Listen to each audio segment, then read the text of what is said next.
Hello दोस्तों, मैं संदीप कुमार, आप सभी का स्वागत है आपके अपने परिवार टीचर्स एकेडमी में। और आज हम लोग क्लास करेंगे ज्योग्राफी यानी कि भूगोल का।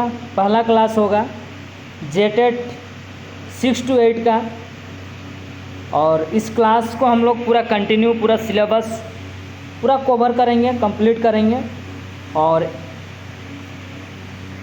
आज का ये वीडियो पहला वीडियो होगा ज्योग्राफी का। हिस्ट्री का वीडियो मैंने पहला से बना कर रखा है, आप वीडियो सेक्शन में जा कर के देख सकते हैं।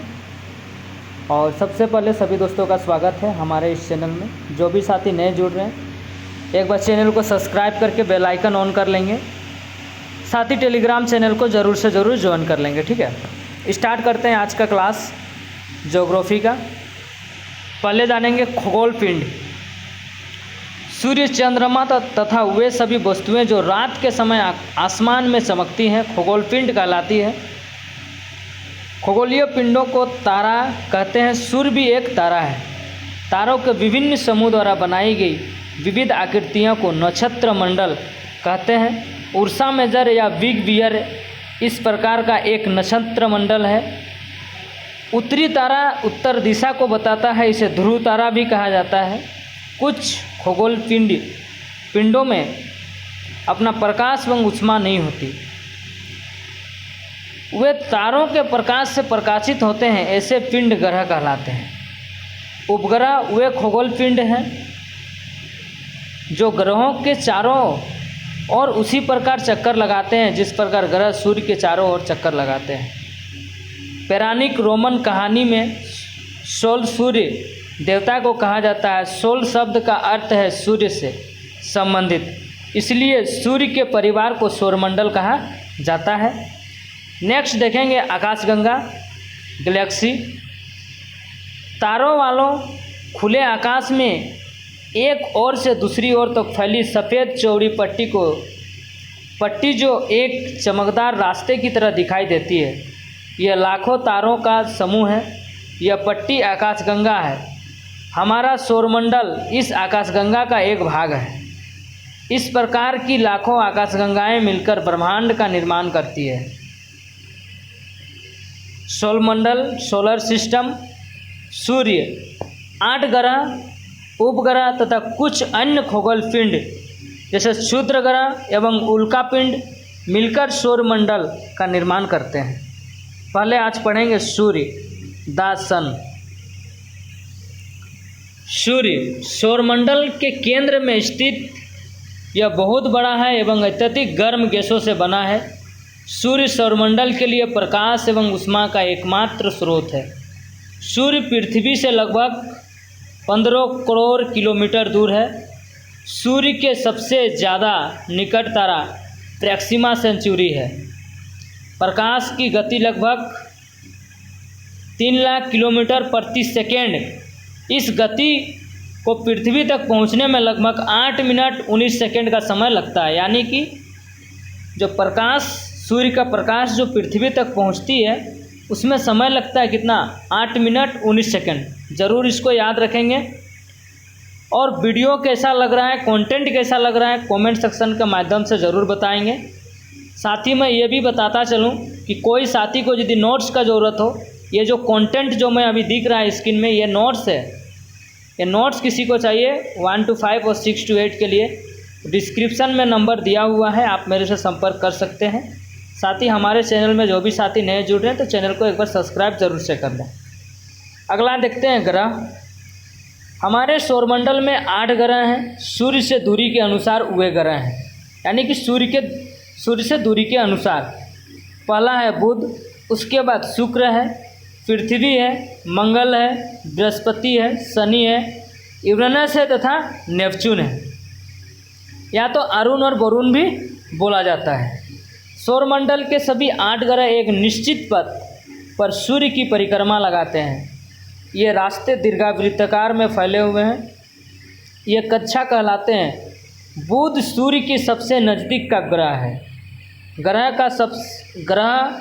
का अपने अक्ष पर घूर्णन कहलाता है। सूर्य के चारों ओर एक स्थित कक्षा में पृथ्वी की गति को परिक्रमण कहते हैं। पृथ्वी का अंतरिक्ष खगोलीय पिंड सीरस द प्लूटो बौने ग्रह को कहे जाते हैं। शुक्र एवं यूरेनस को छोड़कर सभी ग्रह घड़ी की सुई के विपरीत दिशा में परिक्रमण करते हैं। यानी कि शुक्र एवं यूरेनस को छोड़कर सभी ग्रह घड़ी की सुई की विपरीत दिशा में परिक्रमण करते हैं। इन दोनों ग्रह की परिक्रमा की दिशा घड़ी की सुई की दिशा में होती है। ठीक है, यह इम्पोर्टेंट पॉइंट है, याद रखेंगे। उसके बाद हम लोग पढ़ेंगे बुध ग्रह सौरमंडल के 8 ग्रहों में से सबसे छोटा और सूर्य का सबसे निकटतम ग्रह है। इसका परिक्रमा काल लगभग 88 दिन है। इसका कोई उपग्रह नहीं है। किसका? बुध का कोई भी उपग्रह नहीं है और सूर्य से सबसे नज़दीक का ग्रह है। साथ ही इसका परिक्रमण का जो काल है यह 88 दिन है। नेक्स्ट शुक्र ग्रह शुक्र पृथ्वी का सबसे निकटतम और सौरमंडल का सबसे गर्म ग्रह है। वरुण प्लैनेट्स का यह नाम प्रेम और सुंदरता की देवी रमन देवी के नाम पर दिया गया है। शुक्र ग्रह चंद्रमा के बाद रात के समय आकाश का सबसे अधिक चमकीला ग्रह है। यह ग्रह को पृथ्वी की बहन भी कहा जाता है क्योंकि शुक्र ग्रह का द्रव्यमान और आकार पृथ्वी के आकार के लगभग बराबर है। इसका कोई उपग्रह नहीं है। शुक्र ग्रह को भोर का तारा या तो सांझ का तारा का नाम से भी जाना जाता है। नेक्स्ट हम लोग देखेंगे पृथ्वी। सूर्य से दूरी के हिसाब से पृथ्वी तीसरा ग्रह है। आकाश में यह 5वां सबसे बड़ा ग्रह है। यह ध्रुवों के पास थोड़ी चपटी है। यही कारण है कि इसका आकार को भू आकृति कहा जाता है। भू आकृति का अर्थ है पृथ्वी के समान आकार। पृथ्वी के पास केवल एक उपग्रह है जिसका नाम चंद्रमा है। अंतरिक्ष से देखने पर पृथ्वी नीले रंग की दिखाई पड़ती है क्योंकि इनकी 2/3 सतह पानी से ढकी हुई है, इसलिए इसे नीला ग्रह कहा जाता है। पृथ्वी अपने अक्ष पर एक घूर्णन पूरा करने में 23 घंटे 56 मिनट 4 सेकंड 4.09 सेकंड का समय लेती है। यह अपने अक्ष पर लंबवत 23.5 डिग्री झुकी हुई है। इसके कारण इस पर विभिन्न प्रकार के मौसम आते हैं। यानी कि मौसम का जो चेंजेज होता है वो किस कारण? अक्ष पे झुकाव के कारण। पृथ्वी सूर्य की एक परिक्रमा 365 दिन 6 घंटे 48 मिनट 45.51 सेकेंड में पूरा करती है। अब जानेंगे उपसौर क्या है और साथ ही वीडियो को लाइक करते चलेंगे। और जो भी साथी नए जुड़ेंगे चैनल में तो चैनल को एक बार सब्सक्राइब जरूर से कर लेंगे। रेगुलर बेसिस पे क्लास मिलती रहेगी। जब पृथ्वी सूर्य के बिल्कुल पास होती हो तो उसे उपसौर कहते हैं। उपसौर की स्थिति 3 जनवरी को होती है। उसके बाद जानेंगे अपसौर।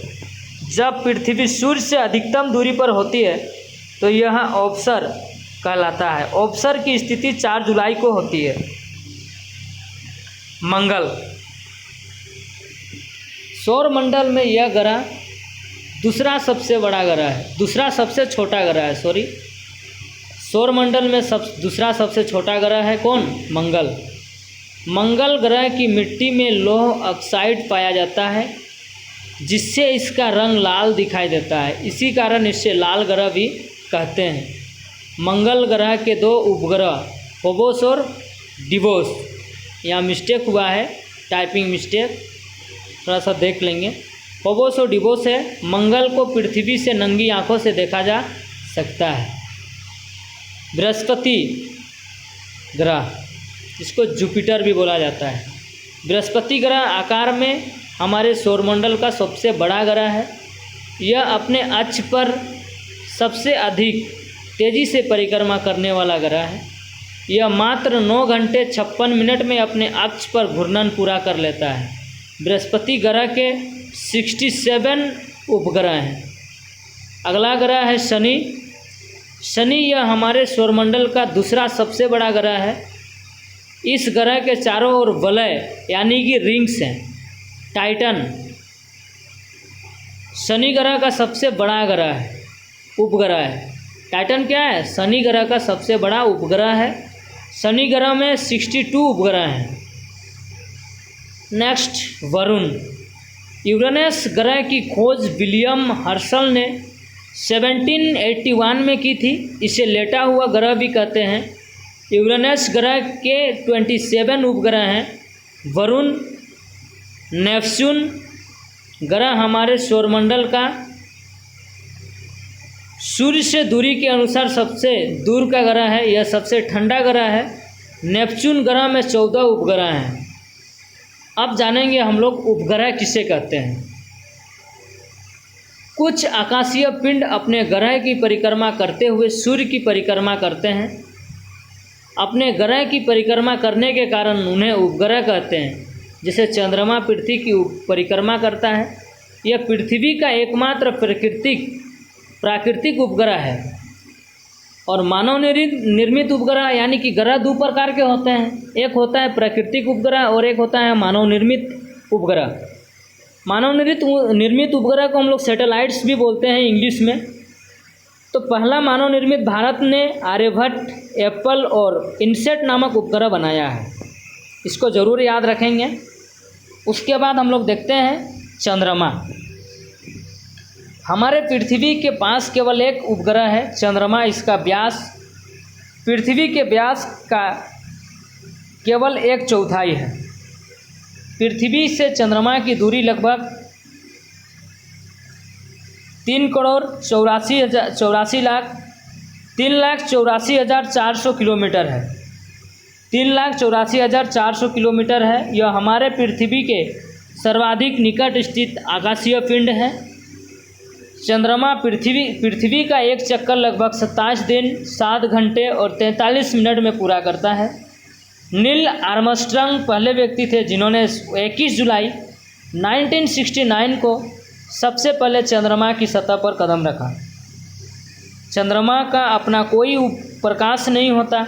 यह सूर्य के प्रकाश से प्रकाशित होता है और सूर्य के प्रकाश को परावर्तित करता है, जो हमारे पृथ्वी पर लगभग 1.25 सेकंड में पहुंचता है। यानी कि चंद्रमा का प्रकाश पृथ्वी तक पहुंचने में समय लगता है 1.25 सेकंड में पहुंचता है। इस प्रकाश को चांदनी यानी कि मूनलाइट कहते हैं। ठीक है, अगला देखते हैं क्षुद्र ग्रह। कंटेंट कैसा लग रहा है, वीडियो कैसा लग रहा है, कमेंट सेक्शन में कमेंट ज़रूर करेंगे सभी साथी। क्षुद्र ग्रह तारों, ग्रहों एवं उपग्रहों की अतिरिक्त असंख्य छोटे छोटे पिंड वे सूर्य के चारों ओर चक्कर लगाते हैं। इन पिंडों को क्षुद्र ग्रह कहते हैं। यह मंगल एवं बृहस्पति की कक्षाओं के बीच पाए जाते हैं। उल्कापिंड सूर्य के चारों ओर चक्कर लगाने वाले पत्थरों के छोटे छोटे टुकड़ों को उल्कापिंड कहते हैं। कभी कभी ये उल्कापिंड पृथ्वी के इतने नज़दीक आ जाते हैं कि इनकी प्रवृत्ति पृथ्वी पर गिरने की होती है।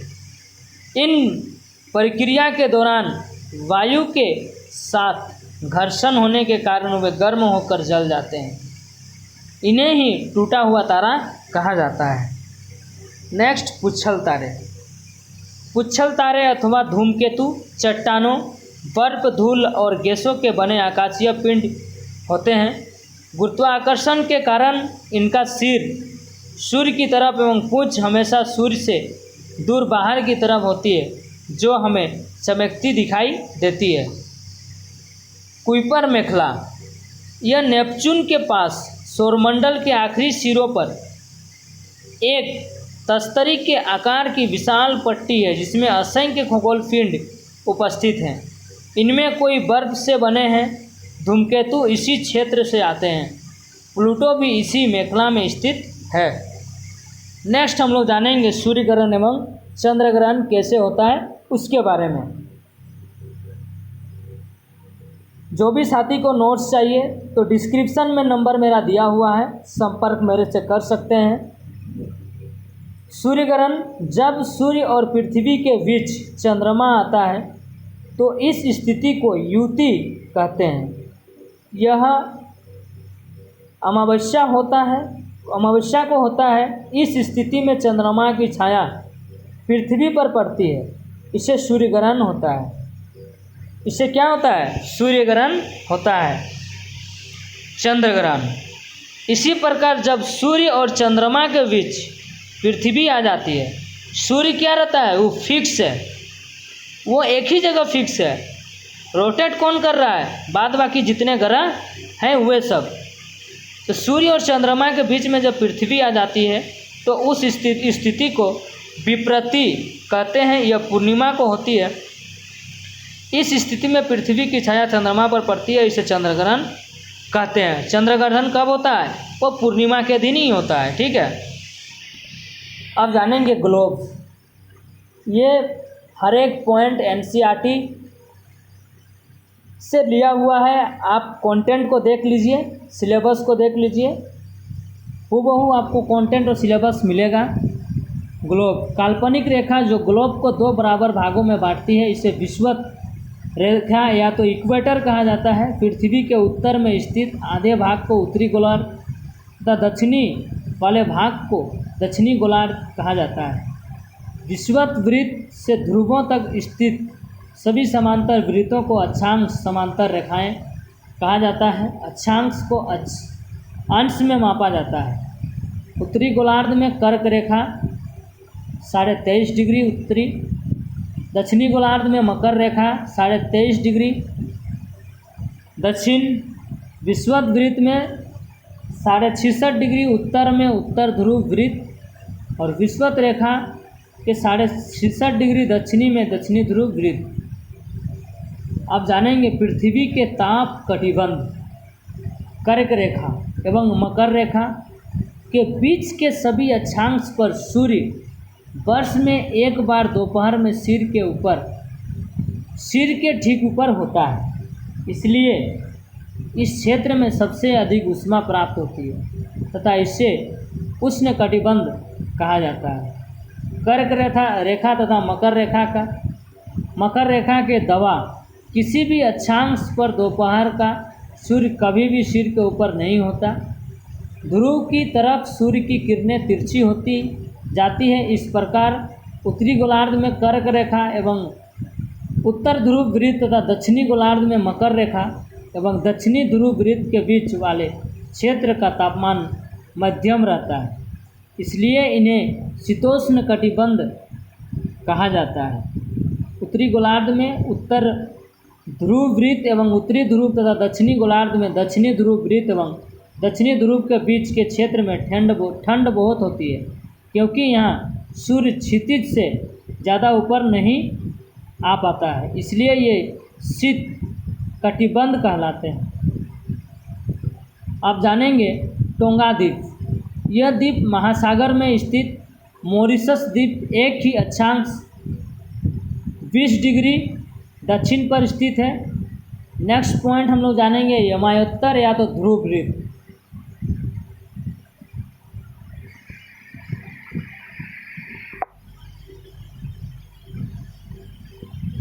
पृथ्वी के उत्तरी एवं दक्षिणी ध्रुव के मिलाने वाली और उत्तर दक्षिण दिशा में खींची गई काल्पनिक रेखाओं को यमायोत्तर वर्ग या ध्रुववृत्त कहते हैं। लंदन के निकट स्थित ग्रीनविच से आने वाली यामियोत्तर को प्रधान यामियोत्तर माना गया है।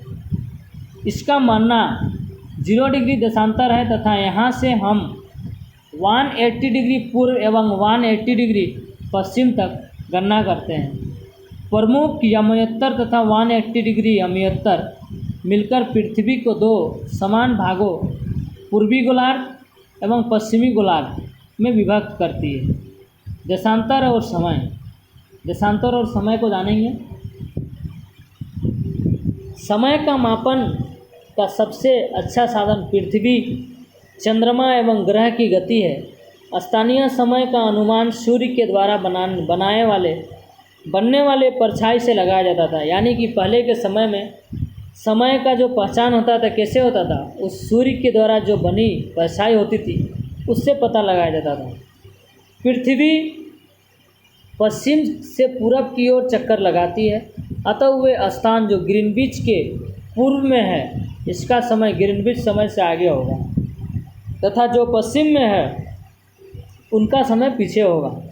पृथ्वी लगभग 24 घंटे में अपने अक्ष पर 360 डिग्री घूम जाती है, अर्थात वह 1 घंटे में 15 डिग्री एवं 4 मिनट में 1 डिग्री घूमती है। इस प्रकार जब ग्रीनविच में दोपहर के 12 बजे हैं तब ग्रीनविच में 15 डिग्री पूर्व में समय होगा। 15 × 4 यानी कि 60 मिनट, अर्थात ग्रीनविच के समय में 1 घंटा आगे, अर्थात वहाँ दोपहर के 1 बजा होगा। ठीक है, लेकिन ग्रीनविच से 15 डिग्री पश्चिम का समय ग्रीनविच के समय से 1 घंटा पीछे होगा, यानी कि वह सुबह 11 बजे का होगा। इस प्रकार जब ग्रीनविच पर दोपहर 12 बजे होंगे तो उस समय 180 डिग्री पर मध्य रात्रि होगी। किसी भी स्थान पर जब सूर्य प्रकाश में अपने उच्चतम बिंदु पर होता है दोपहर में, उस समय घड़ी में दिन के 12 बजते हैं। इस प्रकार घड़ी के द्वारा दिखाया गया समय उस स्थान का स्थानीय समय होगा। भारत ग्रीनविच के पूर्व 82.5 डिग्री पूर्व में स्थित है तथा यहाँ का समय ग्रीनविच का समय से 5 घंटे 30 मिनट आगे है। इसलिए जब लंदन में दोपहर के 2 बजे होंगे तब भारत में शाम के 7:30 बजे होंगे। ठीक है, पृथ्वी की गतियाँ, हर एक बिंदु, हर एक पॉइंट, एक एक क्वेश्चन है। ध्यानपूर्वक इस वीडियो को देखेंगे और लास्ट में मैराथन भी आएगा। ठीक है ना, तो जानेंगे हम लोग पृथ्वी की गतियाँ। पृथ्वी को अपने अक्ष पर घूमना घूर्णन कहलाता है। सूर्य के चारों ओर एक स्थिर कक्षा में पृथ्वी की गति को परिक्रमण कहते हैं। पृथ्वी का अक्ष एक काल्पनिक रेखा है जो इसके विषुवतीय सतह से 82.5 डिग्री का कोण बनाती है। यह समतल जो कक्षा के द्वारा बनाया जाता है उसी कक्षा समतल कहते हैं। ग्लोब पर वह वृत्त जो दिन तथा रात को विभाजित करता है उसे प्रदीप्त वृत्त कहते हैं। पृथ्वी एक वर्ष या 365 दिन और 6 घंटे में सूर्य का चक्कर लगाती है। हम लोग एक वर्ष 365 दिन को मानते हैं तथा 6 घंटे इनमें नहीं जोड़ते हैं। ये 6 घंटे 4 साल में 24 घंटे हो जाते हैं, अर्थात एक दिन।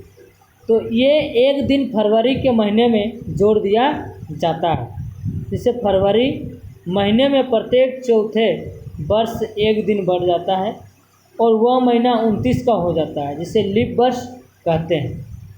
ठीक है, ऋतुएं में परिवर्तन सूर्य के चारों ओर पृथ्वी की स्थिति में परिवर्तन के कारण होता है।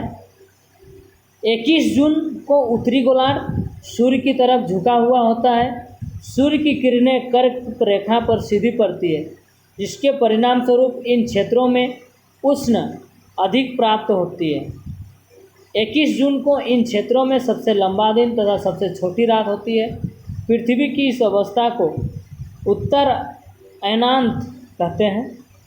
22 दिसंबर को दक्षिणी ध्रुव के सूर्य की ओर झुके होने के कारण मकर रेखा पर सूर्य की किरणें सीधी पड़ती है।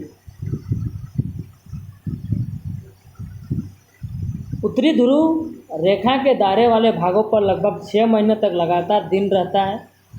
दक्षिणी गोलार्ध में लंबे दिन तथा छोटी रातों वाली ग्रीष्म ऋतु होती है। पृथ्वी की इस अवस्था के दक्षिण अयनांत कहा जाता है।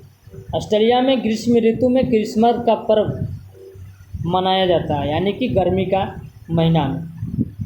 21 मार्च एवं 23 सितंबर को सूर्य की किरणें विषुवत पर सीधी पड़ती है। इस अवस्था में कोई भी ध्रुव सूर्य की ओर नहीं झुका होता, इसलिए पूरी वृत्त पर रात एवं दिन बराबर होते हैं। इससे विश्व कहा जाता है। हम लोग नेक्स्ट क्लास में मानचित्र से स्टार्ट करेंगे। तो इस वीडियो को ज़्यादा से ज़्यादा शेयर कीजिए, और जो भी साथी हमारे इस चैनल में नए जुड़ रहे हैं तो एक बार चैनल को सब्सक्राइब ज़रूर से कर लें, और व्हाट्सएप ग्रुप और टेलीग्राम ग्रुप को ज़रूर से ज़रूर ज्वाइन करें सभी साथी। और जितने भी साथी इस वीडियो को अंत तक देखें, सभी को दिल से धन्यवाद, आभार, थैंक यू, धन्यवाद। नेक्स्ट क्लास फिर आएगा नेक्स्ट दिन कल। आप सभी वीडियो को लगातार देखते रहें, आपका हर एक पॉइंट हर एक टॉपिक क्लियर होते चले जाएगा। ठीक है, सभी दोस्तों को थैंक यू।